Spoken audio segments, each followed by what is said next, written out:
ministerio Secrets Unsealed. Y en este momento le dejo el tiempo en sus manos.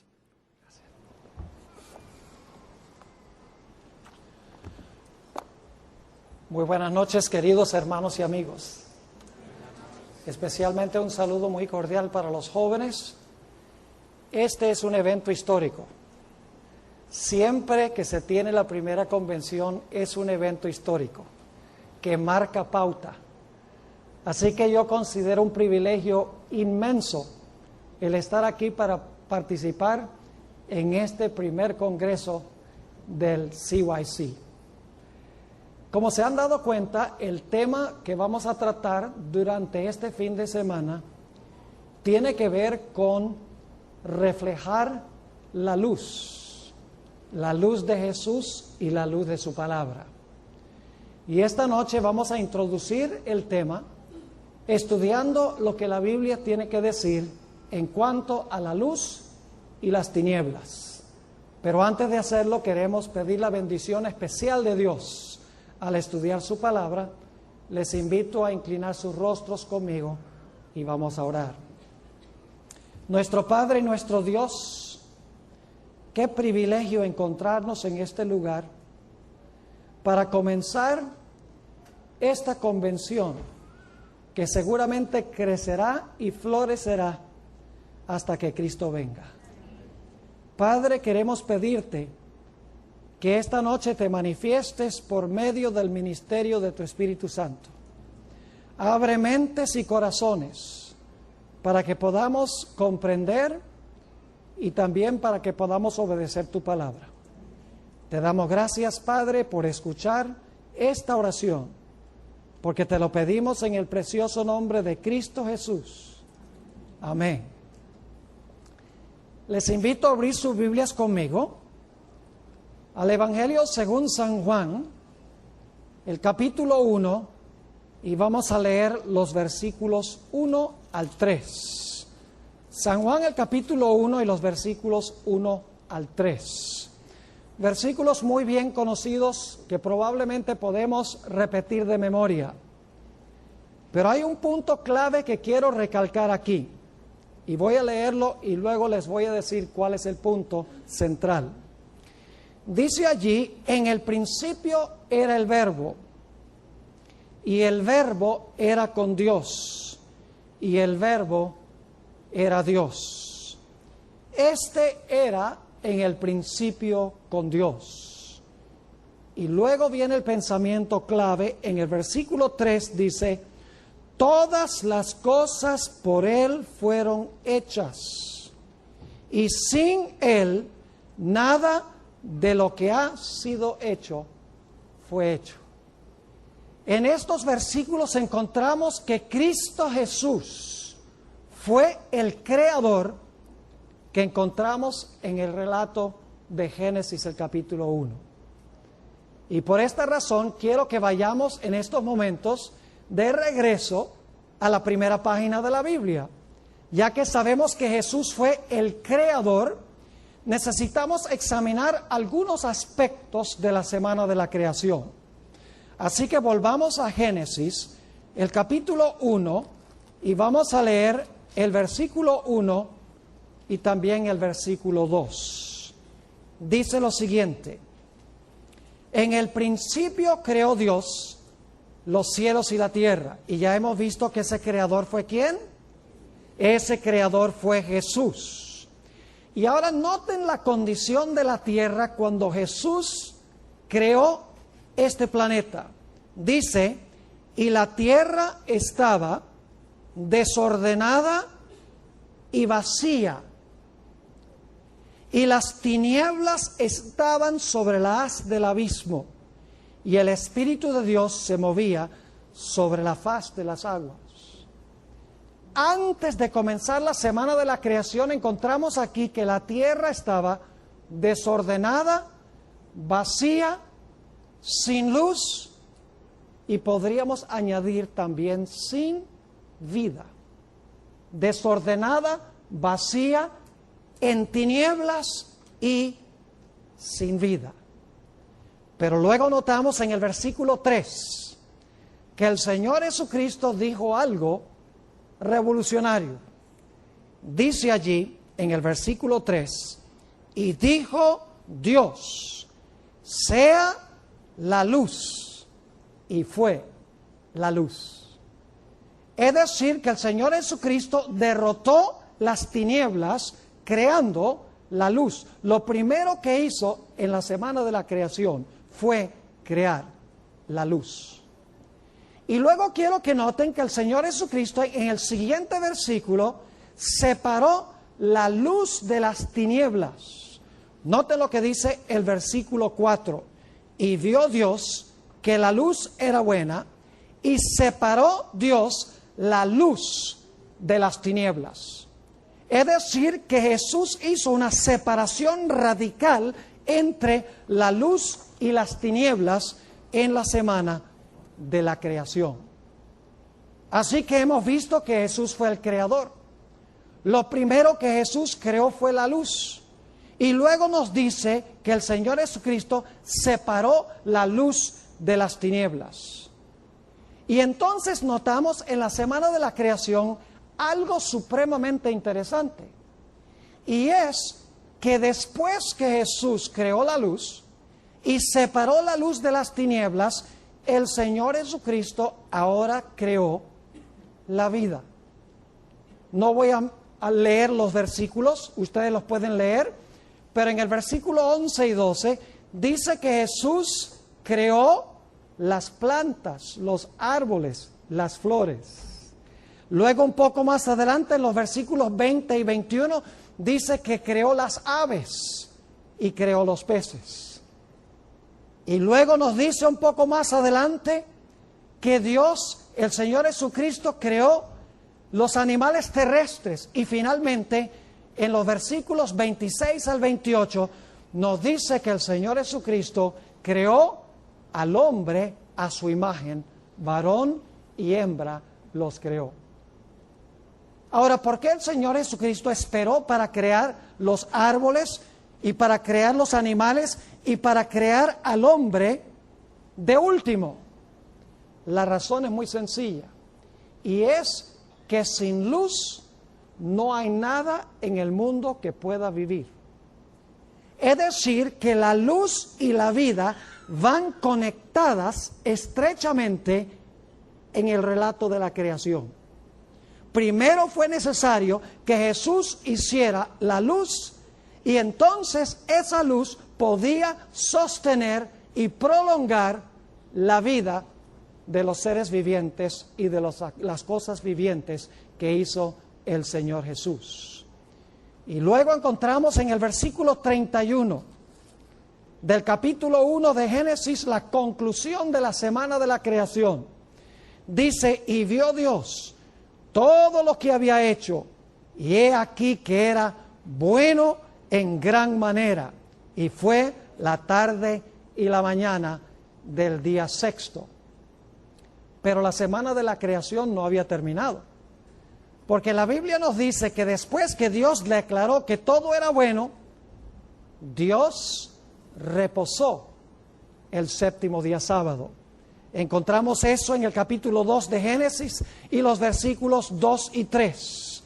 Y acabó Dios en el día séptimo la obra que hizo, y reposó el día séptimo de toda la obra que hizo. Y bendijo Dios al día séptimo y lo santificó, porque en él reposó de toda la obra que había hecho en la creación. Es decir, que al terminar la semana de la creación, al crear la luz y a través de la luz la vida, Dios reposó de su obra de creación, y vale decir que Adán y Eva participaron en ese reposo, porque ellos fueron creados el sexto día y el séptimo día fue el día de reposo. Ahora, ¿por qué he repasado todos estos detalles que todos conocemos muy bien?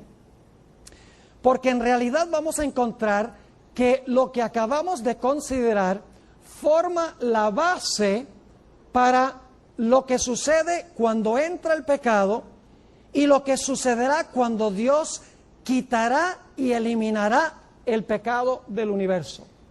Así que quiero repasar lo que hemos estudiado hasta este momento y entonces vamos a ir a la obra de Jesús en la redención. En primer lugar, vimos que el Señor Jesucristo fue el creador. En segundo lugar, nos dimos cuenta que cuando Jesús procedió a crear el planeta, dice que el planeta estaba desordenado, vacío, sin luz y sin vida. Lo primero que hace Jesús es traer luz al planeta, porque va a necesitarse la luz para la vida. Y luego entonces el Señor Jesucristo separa la luz de las tinieblas. Y entonces, habiendo luz, ahora el Señor Jesucristo crea la vida. Y cuando termina de crear la vida, dice que Dios ve todo lo que ha hecho, es bueno en gran manera, y entonces participa en la obra de reposar el sábado para contemplar y admirar la maravillosa obra que había desempeñado. Ahora, hay un dato muy interesante que encontramos en el Evangelio según San Juan, el capítulo 1 y el versículo 14. Les invito a ir allá. San Juan, el capítulo 1 y el versículo 14. El Señor Jesucristo no solamente fue el creador, sino que el Señor Jesucristo es también el redentor.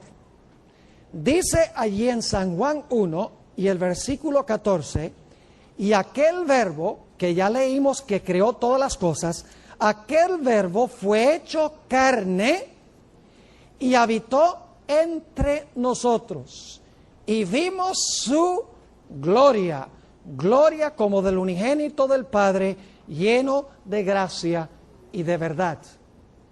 Es decir, que Juan el capítulo 1 nos dice que Jesús no solamente fue el creador, sino que el Señor Jesucristo también es el redentor. Ahora yo me pregunto, ¿en qué condición se encontraba el planeta cuando vino el Señor Jesucristo a esta tierra espiritualmente? Hermanos y hermanas, apreciados jóvenes, la tierra se encontraba espiritualmente en la misma condición en que se encontraba antes de que el Señor Jesucristo comenzara la creación. Espiritualmente, el planeta estaba desordenado. El planeta estaba lleno de seres que estaban vacíos.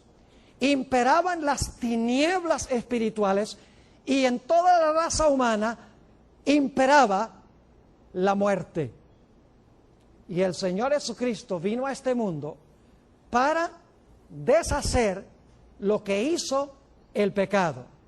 El Señor Jesucristo vino a este planeta para disipar las tinieblas. Note lo que dice en Isaías el capítulo 59 y el versículo 2. Isaías el capítulo 59 y el versículo 2, hablando de la condición del planeta cuando el Señor Jesucristo vino a esta tierra. En realidad es el 60 y el versículo 2. Isaías 60 y el versículo 2. Dice, porque he aquí que tinieblas encubrían la tierra y oscuridad las naciones. ¿En qué condición se encontraba el planeta Tierra inmediatamente antes de venir Jesús? Se encontraba de la misma forma como al principio. La tierra estaba espiritualmente desordenada, vacía, sin luz, e imperaba la muerte. Pero el Señor Jesucristo vino a traer luz en medio de las tinieblas. Note lo que dice en el Evangelio según San Lucas, el capítulo 1 y el versículo 78 y 79. San Lucas, el capítulo 1 y el versículo 78 y el versículo 79. Está hablando de la venida de Jesús. Y dice, por la entrañable misericordia de nuestro Dios, con que nos visitó desde lo alto, ¿qué cosa? La aurora. ¿Qué es la aurora? Es a donde se levanta, ¿qué? El sol.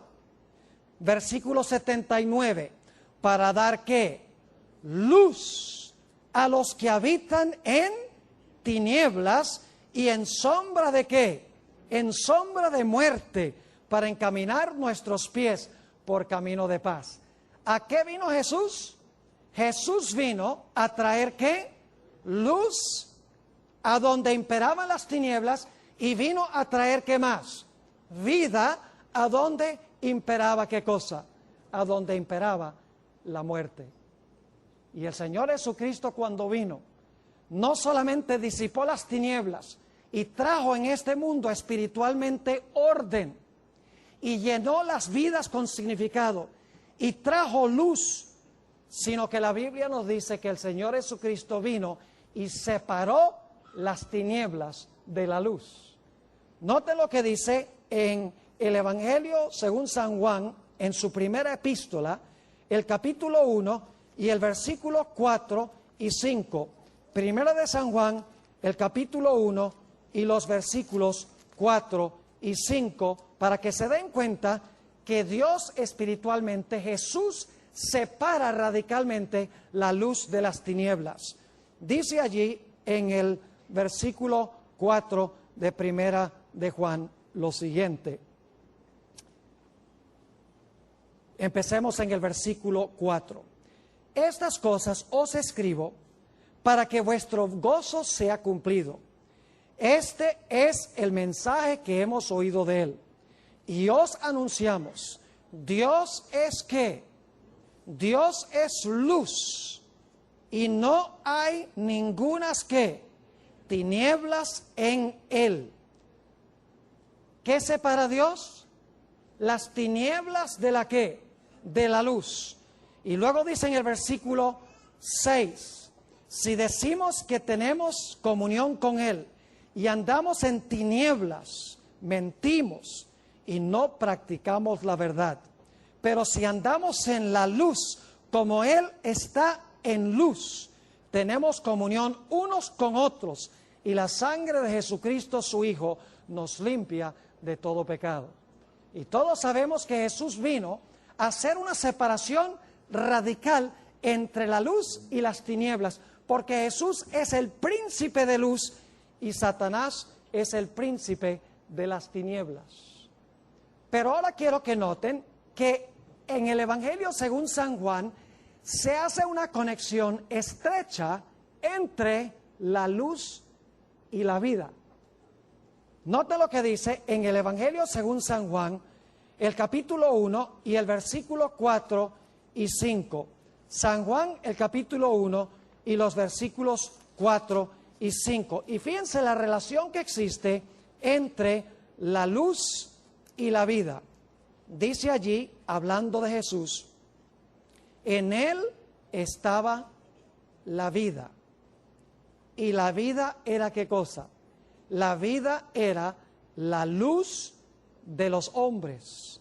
La luz en las que en las tinieblas resplandece, y las tinieblas no prevalecieron contra ella. Porque Cristo trajo luz, ¿qué trajo también? Trajo vida con la luz, porque toda vida depende de la existencia de la luz. Y luego el Señor Jesucristo, cuando en la cruz del Calvario estaba por morir, declaró esas famosas palabras: consumado es. Se había cumplido el plan de salvación. Era la forma en que Jesús decía: todo lo que he hecho es bueno en gran manera. Porque en Génesis dice que Dios terminó sus obras el sexto día y vio que todo era bueno. Jesús en la cruz dijo: consumado es el sexto día. Y yo pregunto, ¿qué fue lo que hizo Jesús en la creación después que vio que todo lo que había hecho era bueno? Reposó, ¿qué cosa? Reposó el séptimo día. ¿Y qué fue lo que hizo Cristo Jesús después de decir consumado es en la cruz? ¿Qué hizo Jesús todo el siguiente día? El Señor Jesucristo reposó en el sepulcro todo el siguiente día, como lo había hecho en la creación. Y era su propósito de que sus seguidores hubiesen reposado con él. El reposo de ellos fue un reposo inquieto, fue un reposo infeliz, porque su maestro había muerto. Pero si ellos hubieran creído las profecías, ¿cómo hubiera sido ese sábado mientras Jesús reposaba en el sepulcro? Ellos hubieran reposado con gozo y con alegría. Hubieran dicho, Jesús concluyó su obra de redención, trajo luz de las tinieblas, ahora reposemos en lo que Él ha hecho. Así que en el proceso de la redención se repite lo mismo espiritualmente que sucedió en la creación. El mundo estaba desordenado, las vidas estaban vacías, las personas habitaban en medio de tinieblas espirituales, pero el Señor Jesucristo, como vimos, vino a disipar las tinieblas y a traer luz.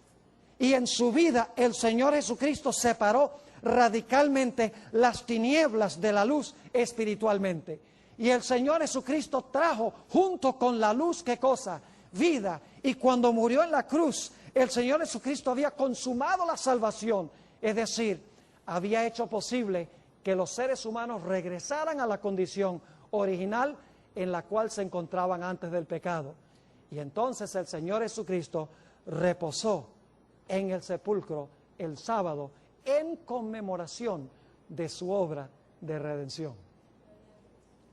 Es decir, que el Señor Jesucristo hizo espiritualmente lo que había hecho literalmente en la semana de la creación. Los eventos literales de la semana de la creación llegan a ser una ilustración o una figura o un tipo de lo que sucede, de lo que hace Jesús en la obra de la redención. Pero hagámonos ahora más específicamente la pregunta, ¿por qué vino el Señor Jesucristo?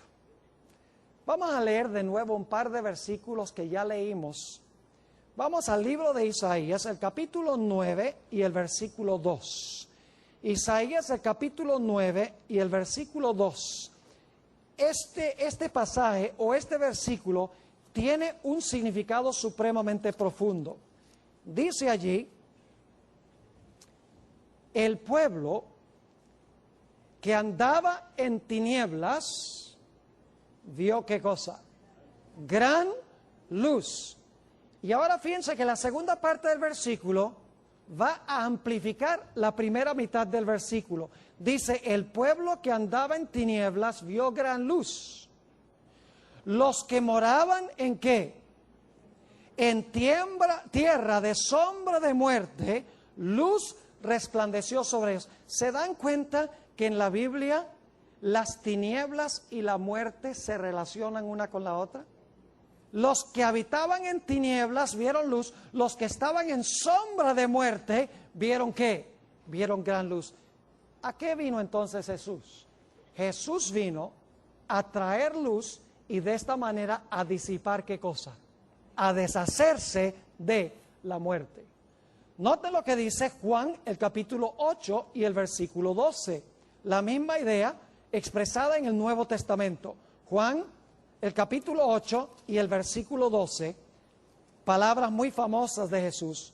Otra vez, Jesús les habló diciendo, yo soy la luz del mundo. El que me sigue, ¿no qué?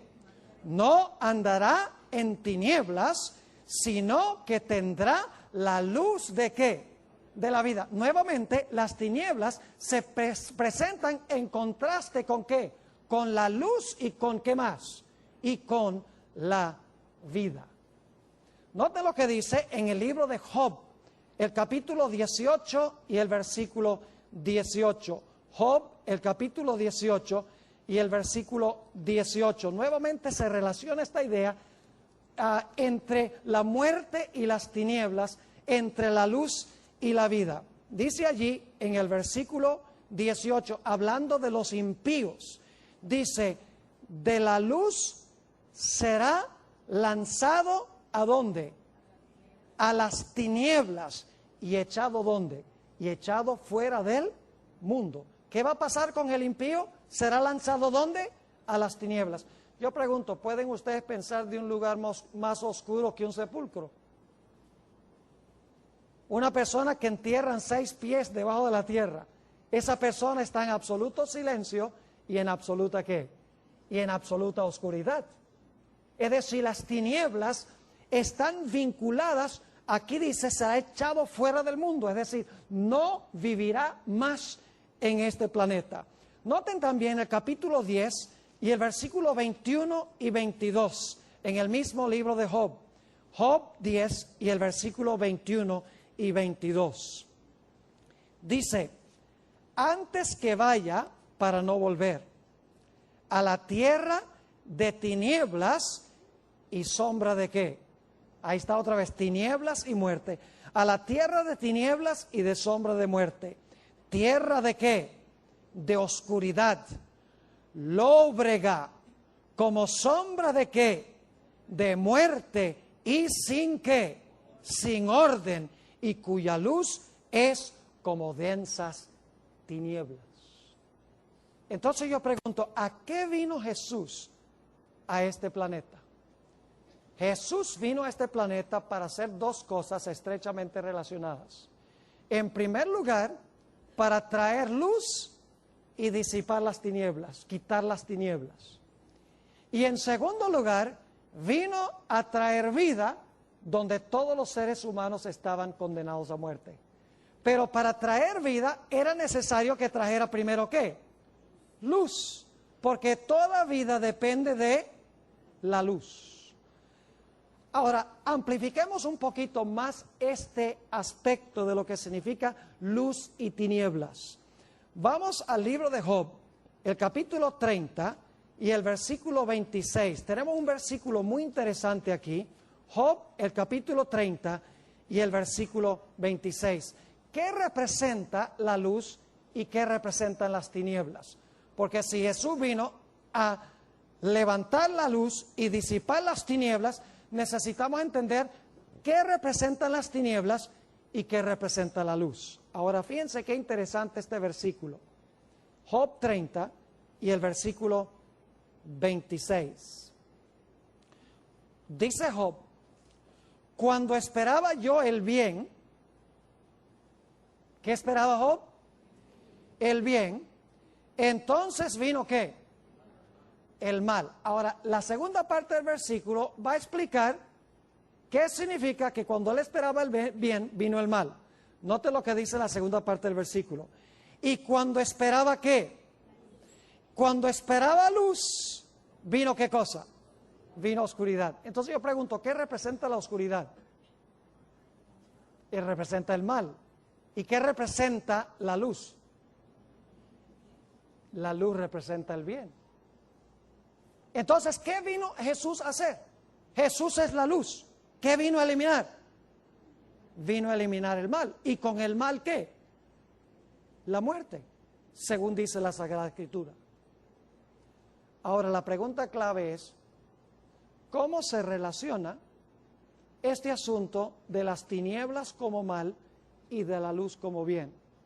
¿Cómo podemos nosotros permitir que Jesús more en nosotros de tal manera que se pueda derrotar las tinieblas y pueda resplandecer en nosotros el bien o pueda resplandecer en nosotros la luz?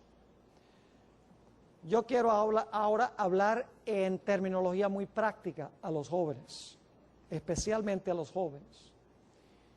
Y quiero leer un versículo que va a tomar básicamente el resto de nuestro tiempo, un versículo muy importante.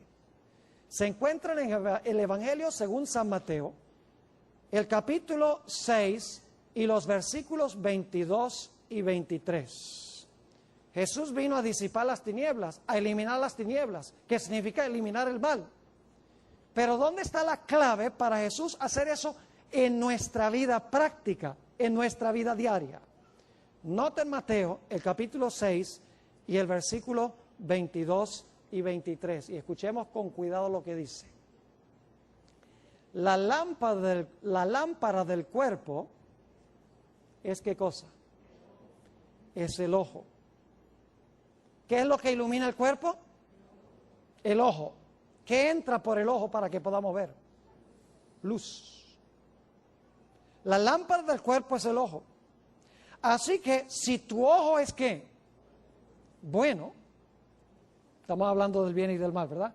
Si tu ojo es bueno, todo tu cuerpo estará lleno de luz. Yo pregunto, ¿dónde se gana o se pierde la victoria entre el bien y el mal, entre la luz y las tinieblas? ¿Cómo mora Cristo en nuestro corazón para disipar las tinieblas?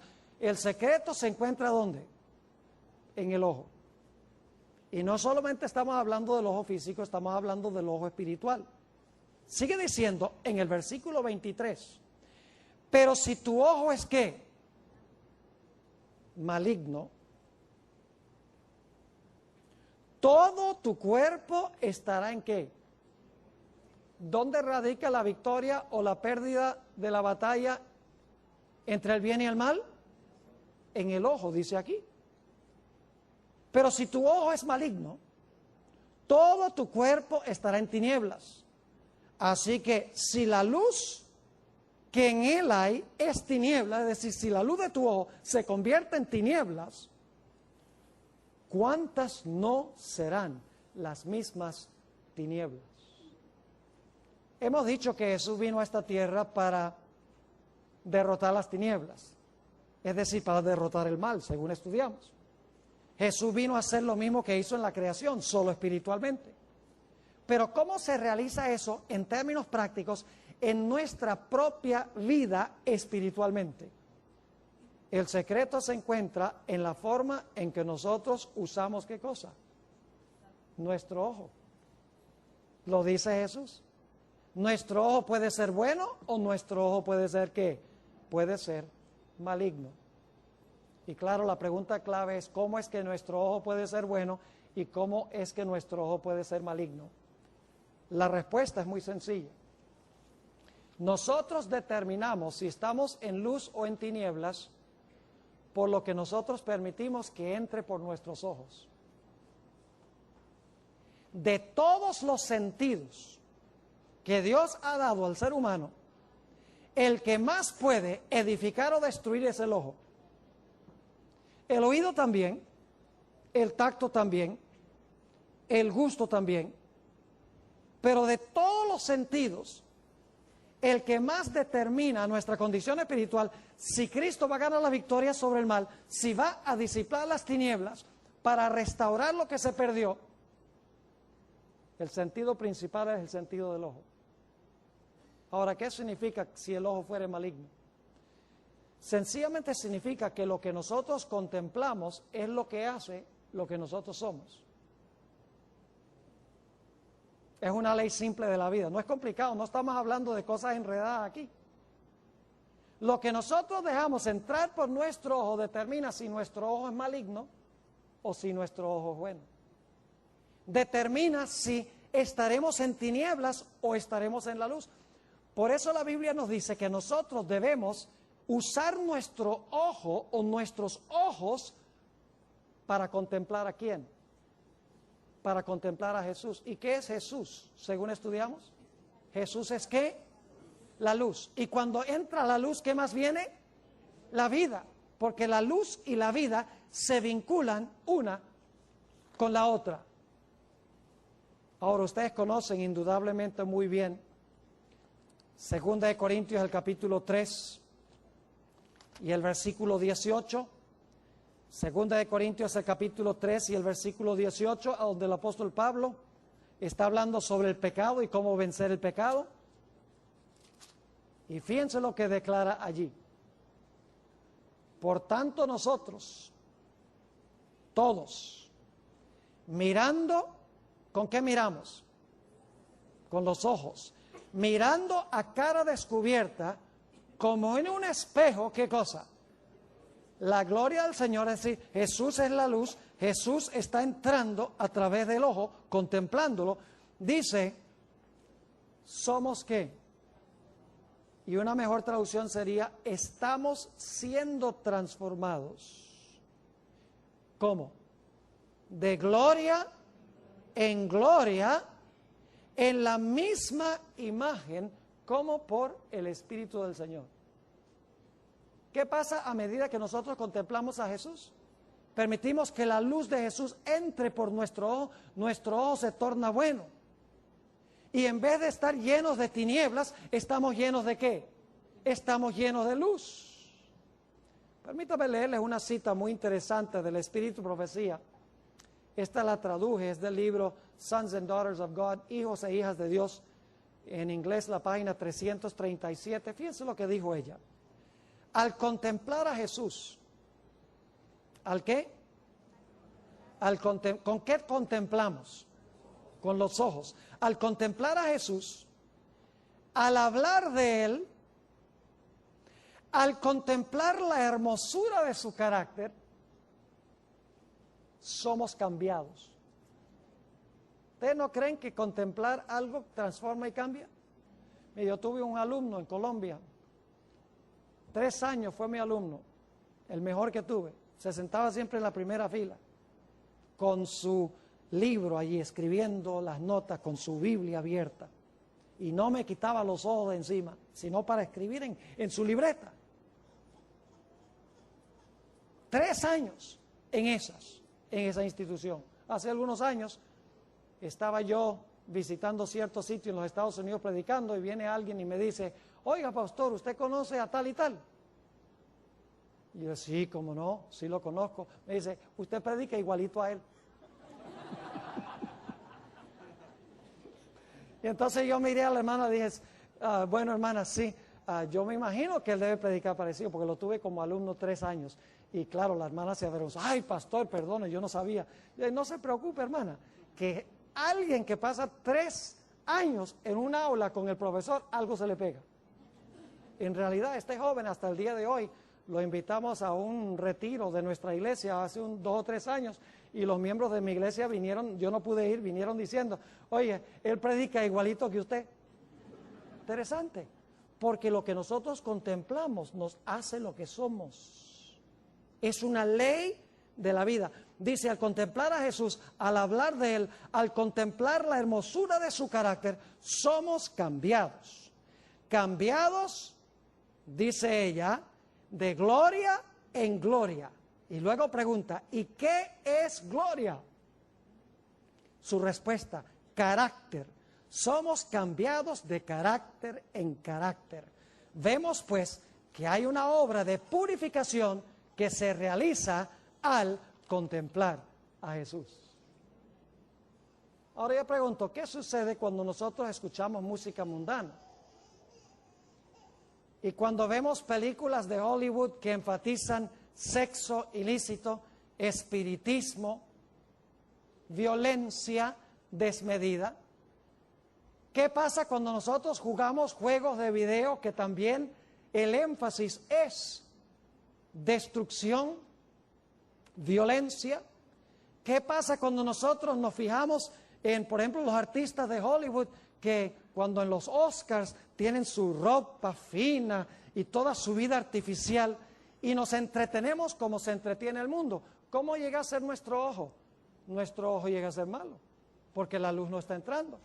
Y por lo tanto nuestra vida en ese tiempo está ¿en qué? Está en tinieblas. Pero contemplando a Jesús, se realiza en nosotros lo mismo que sucedió en la creación. La luz entra, disipa las tinieblas y entonces no solamente tenemos luz, sino que tenemos ¿qué cosa? Tenemos vida. Y alguien dirá, pastor, pero ¿cómo nosotros podemos contemplar a Jesús hoy? Porque el Señor Jesucristo está en el cielo hoy. Está aquí a través del Espíritu Santo, pero nosotros no podemos ver al Espíritu Santo. Jóvenes, la respuesta a esa pregunta es muy sencilla. Nosotros contemplamos a Jesús hoy a través de su palabra. Jesús está en 2 lugares hoy. Y usted dice, pastor, ¿está en 2 lugares? Sí. Jesús está personalmente en el cielo y en la tierra está en un libro. Y nosotros al leer y estudiar este libro, para encontrar a Jesús en el libro, la luz entra por los ojos, penetra el corazón, disipa las tinieblas y nos trae vida. Por eso el diablo ha inventado tantas cosas para los jóvenes ver hoy en día que lo que hacen es llenarnos de tinieblas en vez de llenarnos de luz, porque el diablo sabe que los que están llenos de tinieblas, últimamente las tinieblas llevan a la muerte. Él no quiere que la luz de Cristo brille en nosotros. Ustedes conocen ese texto muy bien, vayan conmigo al Salmo 119 para que se den cuenta que la forma en que nosotros contemplamos hoy a Jesús es metiéndonos en la Sagrada Escritura, metiéndonos en la Biblia, orando para que Jesús nos revele su gloria. Note lo que dice el Salmo 119, un texto muy bien conocido, y el versículo 105. Lámpara es a mis pies, ¿tu qué? Tu palabra. ¿Y quién es la palabra? Jesús es la palabra. Y la Biblia es la palabra.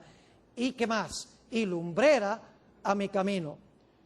Noten también lo que dice un poquito más adelante en este Salmo, en el versículo 130 del Salmo 119.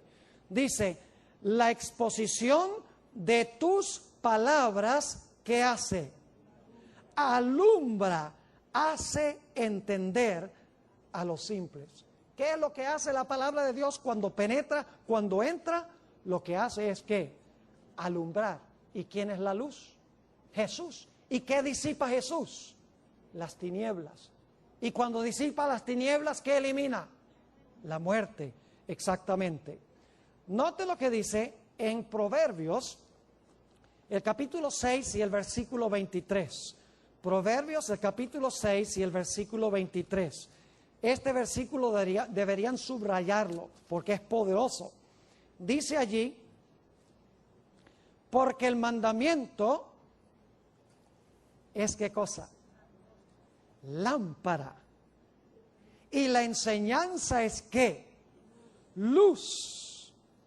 Y camino de que, ahora fíjense nuevamente qué va relacionado con la luz. Dice, ¿y camino de qué? La vida, las reprensiones que te instruyen. En otras palabras, jóvenes, el diablo lo que quiere de parte de la juventud hoy en día es distraerlos con toda clase de cosas en el mundo y llenarlos de tinieblas, porque él sabe que cuando los llena de tinieblas, eso va a llevar a su muerte eterna. Por el otro lado, Jesús quiere, a través de su palabra, que nosotros permitamos que entre la luz. Y entrando la luz a nuestro ser, la Biblia nos dice que disipa las tinieblas y ultimadamente va a traer ¿qué cosa? Va a traer vida. Ahora, yo quiero dejar con ustedes en esta noche 3 lecciones vitales que quiero que recordemos de lo que hemos estudiado. En primer lugar, y voy a mencionar solamente los versículos, el Señor Jesucristo nos dice que nosotros debemos aprender a andar en la luz. Debemos caminar en la luz. Permítame mencionarles un par de versículos. El Evangelio según San Juan en su primera epístola, capítulo 1 y el versículo 6 y 7 habla de andar en la luz, caminar en la luz. ¿Cómo caminamos en la luz? Estudiando su palabra. También Juan 12 y el versículo 35 y 36. En segundo lugar, Dios no quiere solamente que andemos en la luz, sino que Dios quiere que nosotros hagamos una separación radical entre la luz y las tinieblas, como hizo Jesús cuando creó el mundo y como hizo Jesús cuando vino a esta tierra. Note lo que dice 2 de Corintios, el capítulo 6, 2 de Corintios, el capítulo 6 y el versículo 14, un texto muy bien conocido. No os unáis en yugo desigual con los incrédulos. Y luego, ¿qué dice? Porque ¿qué compañerismo tiene la justicia con la injusticia? ¿Y qué comunión, qué cosa? La luz con las tinieblas. Yo pregunto, ¿en qué se parece la luz a las tinieblas? En nada. Son radicalmente distintas. Y Dios quiere darnos discernimiento para separar radicalmente entre la luz y las tinieblas. No podemos decir que hay medio luz o medio tinieblas. O es tinieblas o es luz. Noten Efesios, el capítulo 5 y el versículo 11. Efesios, el capítulo 5 y el versículo 11. Nuevamente que debemos separar la luz de las tinieblas. Dice allí, en el versículo 11, y no participéis en las obras infructuosas de ¿qué? de las tinieblas, sino más bien, ¿qué cosa? Reprendedlas. Es decir, está diciendo, separemos radicalmente las tinieblas de la luz. Y el último punto, además de que debemos aprender a andar en la luz, debemos pedir discernimiento para separar la luz de las tinieblas. En tercer lugar, nosotros debemos aprender a reflejar la luz. ¿Qué dije yo? ¿A qué? ¿Sabe que nosotros no podemos reflejar luz al menos que la hayamos recibido primero? Ustedes conocen ese texto donde dice, vosotros sois la luz del mundo. Pero Jesús también dice, yo soy la luz del mundo. ¿Cómo entendemos eso? ¿Quién es la luz? ¿Es Jesús o somos nosotros? Pues Jesús dice, yo soy la luz del mundo, ustedes son la luz del mundo. Entonces, ¿quién es la luz del mundo? Jesús es el sol y nosotros somos lunas. Jesús tiene luz original propia y él brilla. Y nosotros somos como la luna. Yo pregunto, ¿la luna alumbra? Sí. Te sale en una noche clara, la luna está llena y la luna ¿qué da? Da luz. Exactamente. ¿Qué clase de luz? Es luz reflejada. ¿Verdad que sí? Recibe la luz del sol y luego proyecta la luz del sol ¿a dónde? A la tierra. Así es con nosotros. Nosotros recibimos la luz y luego ¿qué debemos hacer? Debemos reflejar esa luz a otras personas. Y termino leyéndoles una cita del Espíritu de Profecía, una cita muy solemne, porque la mayoría de los adventistas no están reflejando su luz. La mayoría de los miembros de la iglesia están sentaditos cómodos el sábado por la mañana y nunca han alcanzado ni una sola alma para Jesús. Fíjense lo que dice la sierva de Dios en el libro Servicio Cristiano, página 27, solemnes palabras. Todo el que está relacionado con Dios impartirá luz a los demás. Todos los que están, ¿qué? ¿Relacionados con quién? Con Dios, impartirá luz a los demás. Y luego vienen estas palabras. Si hay alguien que no tiene luz para dar, es porque no tiene relación con la fuente de la luz. En otras palabras, está en tinieblas. ¿Y qué trae las tinieblas? Según la Sagrada Escritura, las tinieblas trae muerte. Así que, queridos jóvenes y hermanos, al haber estudiado